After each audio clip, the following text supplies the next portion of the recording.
شعب بدأ رحلته مع النبي إبراهيم عليه السلام، ثم تعرض للعبودية في مصر، وخرج منها بقيادة موسى عليه السلام. شعب يؤسس مملكة قوية في كنعان قبل أن يسقط وينفى أكثر من مرة، ثم يتفرق في أنحاء العالم. اليوم سنسرد القصة الكاملة لبني إسرائيل من البداية وحتى إعلان دولة إسرائيل عام 1948. والآن هيا بنا لنبدأ، ولكن قبل أن نبدأ لا تنسوا الاشتراك في القناة وتفعيل جرس الإشعارات حتى يصلكم كل جديد.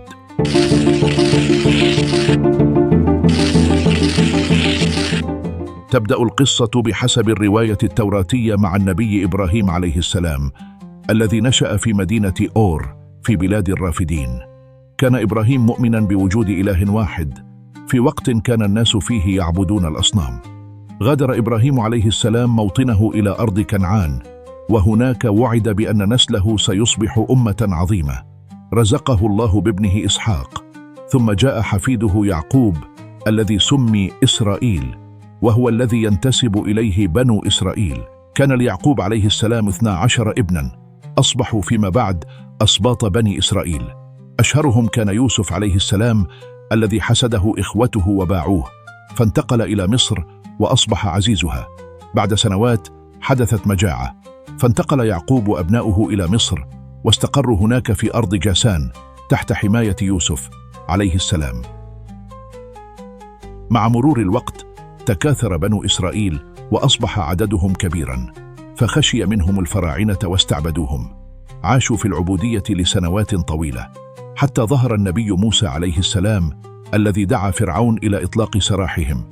بعد أن رفض فرعون أرسل الله 10 ضربات على مصر. قاد موسى بني إسرائيل في رحلة الخروج من مصر، وعبر بهم البحر الأحمر بمعجزة إلهية، لكن بسبب عصيانهم وتذمرهم المستمر كتب عليهم التيه في صحراء سيناء لمدة 40 عاما. توفي موسى قبل دخول الأرض الموعودة، فتولى يشوع بن نون قيادتهم وقادهم نحو كنعان. بعد سنوات طويلة من الضعف والانقسامات اجتمع بنو إسرائيل وطلبوا من نبيهم آنذاك أن يختار لهم ملكا يقودهم ويوحد صفوفهم، فاختار الله لهم طالوت شاول، رغم أنه لم يكن من ذوي النفوذ أو الثروة، لكن الله اصطفاه لقوته وعلمه. قاد طالوت بني إسرائيل في معاركهم ضد أعدائهم، وكان من أبرز اختباراته معركة جالوت، حيث خرج مع جيشه لقتال جالوت وجنوده. وهناك برز داود عليه السلام الفتى الصغير الذي قتل جالوت بمعجزة إلهية، فأصبح بطلا في أعين بني إسرائيل. بعد وفاة طالوت تولى داود عليه السلام الملك، فوحد بني إسرائيل تحت حكمه، وأسس مملكة قوية جعل عاصمتها أورشليم القدس. كان نبيا عظيما أنعم الله عليه بالحكمة والعدل، وآتاه الزبور، وأعطاه معجزات كثيرة، منها تليين الحديد وتسبيح الجبال معه. بعد وفاة داود تولى ابنه سليمان عليه السلام الحكم، فآتاه الله ملكا لم يعطه لأحد من بعده، وسخر له الرياح والجن، وأعطاه حكمة عظيمة جعلته رمزا للعدل. في عهده بلغت مملكة بني إسرائيل أقصى اتساعها، وهو من بنى الهيكل الأول الذي كان مركز عبادتهم، حتى دمر لاحقا بذنوبهم. بعد وفاة سليمان عليه السلام لم يحافظ بنو إسرائيل على وحدتهم، بل دب الخلاف بينهم بسبب النزاعات على الحكم، فانقسمت المملكة إلى قسمين متنازعين: مملكة إسرائيل الشمالية عاصمتها السامرة، وكان سكانها في الغالب من الأسباط 10، مملكة يهوذا الجنوبية عاصمتها أورشليم القدس، وحكمها ملوك من نسل داود عليه السلام. بسبب فساد الملوك وابتعاد بني إسرائيل عن شريعة الله بدأ الضعف يدب فيهم، حتى جاء الآشوريون في عام 722 قبل الميلاد، فاجتاحوا المملكة الشمالية ودمروها تماما، وقاموا بترحيل معظم سكانها إلى أماكن متفرقة، فتلاشت هذه المملكة ولم تقم لها قائمة بعدها. أما مملكة يهوذا فقد استمرت لبعض الوقت، لكنها لم تتعلم من مصير المملكة الشمالية، بل استمر ملوكها في الانحراف عن طاعة الله. وفي عام 586 قبل الميلاد غزاها الملك نبوخذ نصر البابلي، فدمر الهيكل الأول وأحرق المدينة، وأخذ معظم أهلها أسرى إلى بابل فيما عرف بالسبي البابلي. ثم كانت هذه ضربة قاصمة لبني إسرائيل، حيث فقدوا دولتهم وأصبحوا مشتتين في الأرض. بعد 70 عاما من السبي في بابل، شاء الله أن تتغير موازين القوى، فأسقط الفرس الإمبراطورية البابلية على يد كورش الكبير عام 539 قبل الميلاد. كان الفرس أكثر تسامحا مع الشعوب التي أخضعوها، فأصدر كورش مرسوما سمح فيه لبني إسرائيل بالعودة إلى أورشليم القدس وإعادة بناء هيكلهم الذي كان قد دمره نبوخذ نصر. بعد الفرس جاء دور الإغريق بقيادة الإسكندر الأكبر الذي غزا المنطقة عام 332 قبل الميلاد، وبعد وفاته انقسمت مملكته ووقعت القدس تحت حكم السلوقيين الذين حاولوا فرض الثقافة الهيلينية على بني إسرائيل، مما أدى إلى ثورة المكابيين عام 167 قبل الميلاد، وتمكن اليهود من استعادة بعض الاستقلال لفترة قصيرة.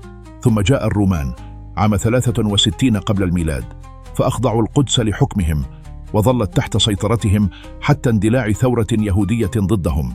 لكن الرومان سحقوا التمرد بقوة عام 70 ميلاديا، حيث قام القائد الروماني تيتوس بتدمير الهيكل الثاني تماما، ولم يبنى بعد ذلك. كانت هذه الضربة القاضية التي أدت إلى الشتات الكبير، حيث تفرق بنو إسرائيل في مختلف أنحاء العالم، واستمر هذا الشتات لقرون طويلة.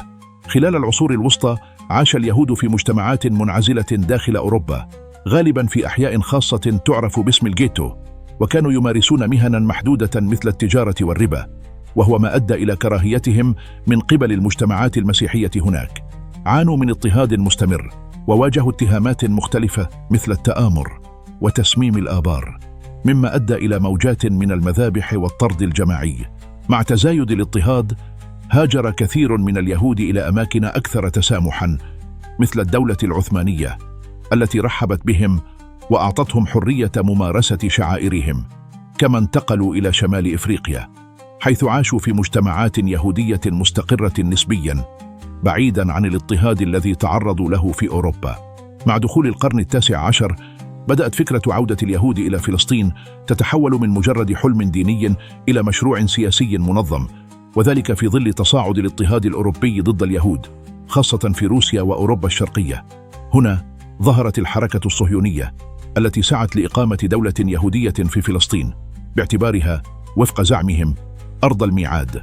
في عام 1896 ميلادي نشر الصحفي تيودور هرتزل، وهو يهودي نمساوي، كتابه الشهير دولة اليهود، الذي طرح فيه فكرة أن الحل الوحيد لمشكلة اليهود في أوروبا هو إنشاء وطن قومي لهم بعيدا عن المجتمعات الأوروبية التي كانت ترفضهم.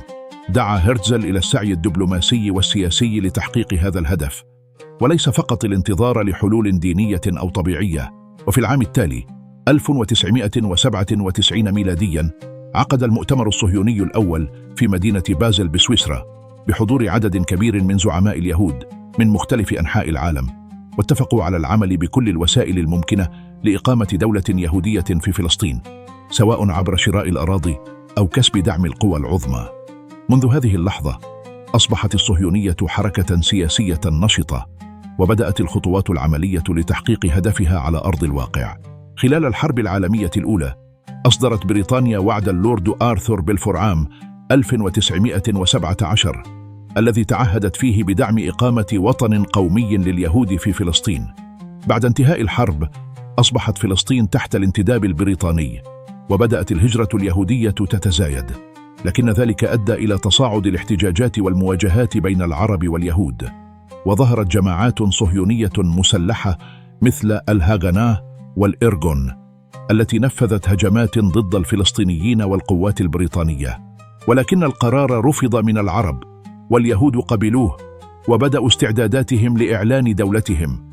وفي 14 من مايو عام 1948 أعلن ديفيد بن غوريون قيام دولة إسرائيل، وفي اليوم التالي اندلعت حرب عام 1948 بين الجيوش العربية وإسرائيل.